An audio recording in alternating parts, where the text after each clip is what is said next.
특수권리 분석에 대해서 우리가 익혔다고 해가지고 내가 가진, 그러니까 나의 생계를 책임지는 어떤 자산을 전부 다 올인해갖고 투자를 하시는 마십시오. 특수권리. 왜냐면 어쨌든 아무리 내가 완벽하게 준비를 하고 하더라도 리스크성 게임이잖아요. 그렇죠? 그렇기 때문에 항상 프로테이지, 확률적으로 내가 이 똑같은 걸 공략해서 3번 중에 2번은 반드시 이긴다. 네? 그러면은요, 최소한 3번에 도전할 수 있는 돈이 있을 있다는 겁니다. 이해되셨어요? 완전 무조건 올인하는 게 아니에요. 그래서 한 가지 이제 투자 개념 중에서 꼭 알아뒀으면 좋겠다는 논리가 뭐냐면은, 알고 계신 분은 알고 계실 겁니다. 제 블로그에 적은 적이 있는데, 예를 들어가지고 이제 그겁니다. 왜 부자가 더 부자가 되는지. 우리가, 이렇게 한번 해볼까요? 투자 대상이 있는데요. 유정 개발을 한다고 해요. 유정 개발을 하는 데 있어서 시추공을 한번 뚫는데 100억이라는 돈이 소요가 된대요. 그쵸? 근데 이 시추공을 뚫었을 때 100억을 투자했을 때 성공 확률이 10%랍니다. 그런데 여러분들한테 지금 100억이라는 돈이 있습니다. 투자하시겠습니까? 안 하겠죠. 그러면 투자를 안 한다? 그러면 안타까운 것이고, 한다? 그러면 바보가 되겠죠. 한다? 그래서 만약에 성공했다?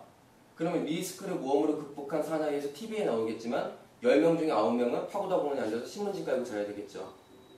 그렇죠? 그렇지 않겠습니까? 근데 여러분들한테 지금 1000억이 있다고 합니다.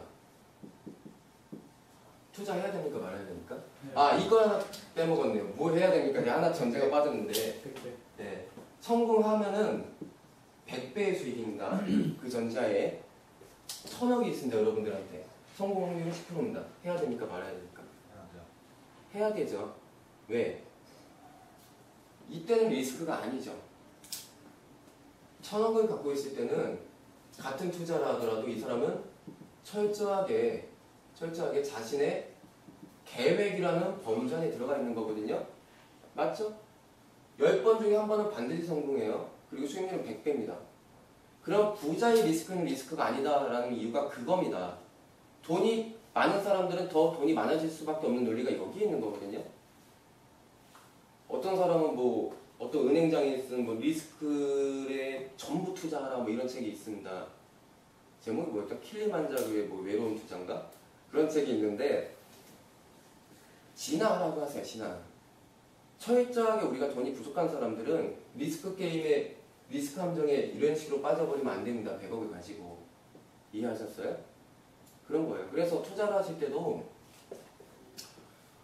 예를 들어가지고 법정 지상권 투자를 한다. 지상권 투자해가지고요. 만약에 법정 지상권이 성립을 안 한다. 그러면 내가 토지를 낙찰받았을 때 건물을 철거시켜버릴 수가 있거든요. 법정 지상권은 법률의 규정에 의해서 땅을 사용할 수 있는 권리거든요. 근데 건물이 있어요. 건물이 있으면 땅의 가치가 떨어지지 않습니까? 활용할 수 없으니까. 받아서 뭐예요? 근데 알고 보니까 법정 지상권 성립 안 한대요. 그럼 건물 철거시켜버릴 수가 있죠.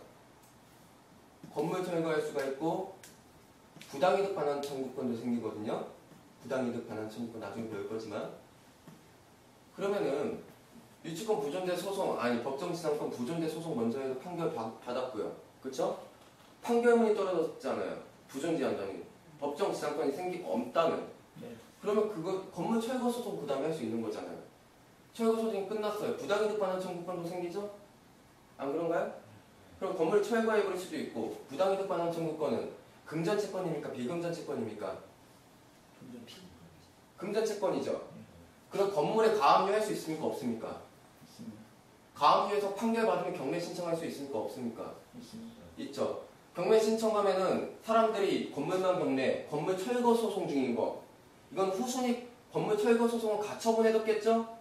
금전채권이 아니니까?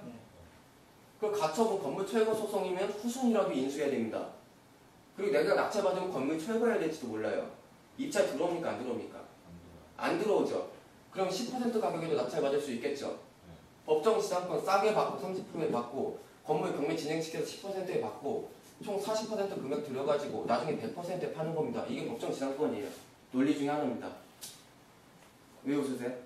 머리 이해하셨어요? 이런 논리인데 이것도 리스크가 있어요. 막상 붙어봤는데 법정 지상권 민법에 적혀있는 하나의 조항에 수백 개의 판례가 있어요. 무슨 뜻이냐면 민사소송은요 해봐야 알아요. 해봐야 한다고 아무리 판례 갖다가 몇 개 가지고 그 들고 가서 소송 앞에서 해보세요 한번 잘 되나. 민사는 해봐야 한다고. 그러면 리스크가 있는 거죠. 그러면은 최소한 나도 특수권리 분석을 열심히 공부했으니까 확률적으로 내가 70% 이긴다. 그러면 한 3번 정도 할 수 있는 돈이 있을 때 투자하라고요. 그게 나를 지켜줄 겁니다. 확률적으로 70%인데 무조건 내 돈 다 올인하지 마시라고요. 투자는 그렇게 하는 거 아니에요. 이게 투자의 논리예요. 이거 말씀드리려고 제가 조금 길게 돌아왔습니다. 말이 너무 빨랐나요? 왜 저는 이런 얘기하면 이렇게 흥분을 하지? 좀 가라앉아야지.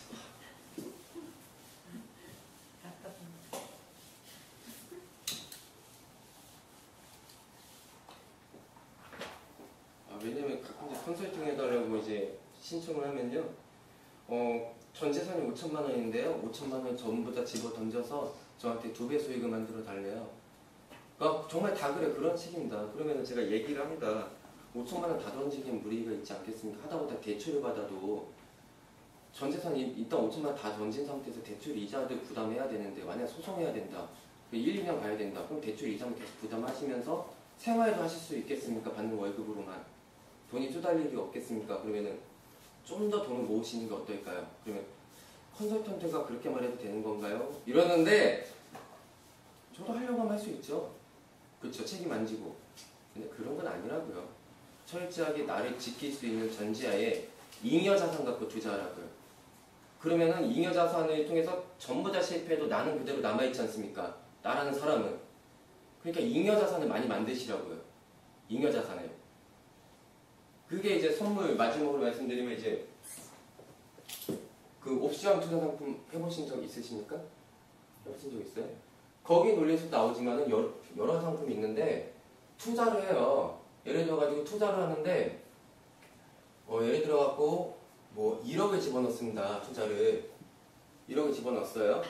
근데 만약에 투자를 했는데 이게 잘못될 수가 있잖아요. 근데 어떤 상품이 있냐면 잘못돼도 원금은 유지시켜주는 상품들이 있어요. 아시나요? 예. 그런 논리를 얘기하는 거예요. 꼭 그런 것만 해라 이 말은 아니에요. 그런 논리인 거예요. 이게 실패를 해도 나는 그대로 남아있지 않습니까?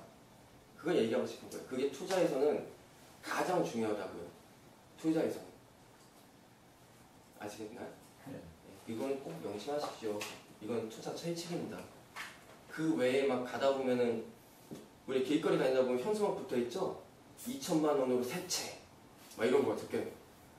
그런 것들 리스크 게임 하지 마시라고요. 대출 이빨 받아가지고 80% 받아가지고 월세는 100만 원 나오는데 왜 이자는 얼마 내야 되는지 얘기를 안 하지?